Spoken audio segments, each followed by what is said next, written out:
এই হচ্ছে আমাদের ঐতিহাসিক জঙ্গি শিবপুর বাজার, যেটা নরসিংদী জেলা রায়পুরা থানায় অবস্থিত। তো এই যে দেখেন, আমাদের শিবপুর বাজার থেকে কিন্তু সরকার প্রতি বছরে কোটি কোটি টাকা নিয়ে যাচ্ছে, এবং শুধু শিবপুর বাজারের প্রতি বছরে ডাকি হচ্ছে প্রায় 1 কোটি টাকার উপরে। তো ট্যাক্স ম্যাক্স মিলিয়ে প্রায় 1,20,30,00,000-এর মতো হবে। তো শিবপুর বাজারের রাস্তাগুলোই দেখেন কত অবহেলিত। যদি শিবপুর বাজারের টাকা দিয়ে বাজারের কাজ করা হতো, তাহলে কিন্তু রাস্তাগুলার হালচাল এরকম হতো না। শিবপুর বাজার থেকে কিন্তু আরো বিভিন্ন মালামাল থেকে, বিভিন্ন বেচা কিনা থেকে কিন্তু সরকার নেতাই কেমন আয় দেই রাস্তাটা হাল দেন গাং ফার রইলে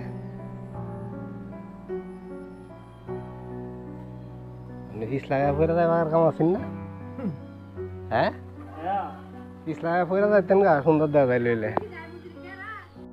উনি আমার দাদা হয়, এই কারণে তার সাথে একটু মজা করলাম। তো বাজারের হালচাল এখন মানে এত খারাপ, এত বাজে অবস্থা যে শিবপুর বাজারে কিন্তু বাংলাদেশের বিভিন্ন জায়গা থেকে বিভিন্ন লোকজন আসে বিভিন্ন কাজের জন্য। তো এই যে এরকম যদি হয়, এরকম একটা ঐতিহাসিক বাজারের রাস্তাঘাট, আমরা যেহেতু মাননীয় এমপি সাহেবের লোক, সেই জন্য এই রাস্তাঘাটের জন্য বাজারে আসলে আমাদের প্রচুর পরিমাণ জনগণের কথা শুনতে হচ্ছে। তো আমি আমার নেতা মাননীয় এমপি মহোদয়কে অনুরোধ করব, বিনীত অনুরোধ করব, আমাদের শিবপুর বাজারটাকে একটু ডেলে সাজানোর ব্যবস্থা করেন। তো আমাদের শিবপুর গ্রাম থেকে কিন্তু জনগণ দলমত নির্বিশেষে আপনাকে প্রচুর পরিমাণ সাপোর্ট করছে এবং প্রচুর পরিমাণ ভোট দিছে, এটা আপনি নিজেও জানেন।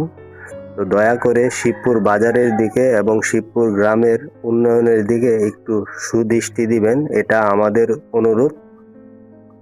শিবপুর বাজারের উন্নয়নের জন্য কিন্তু সরকার থেকে কোনো বাজেট আনার কোনো প্রয়োজন নেই।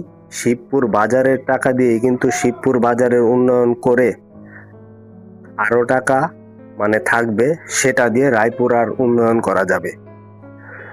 এই যে এটা হচ্ছে আমাদের গরু বাজারে ঢোকার একটা মেন রাস্তা।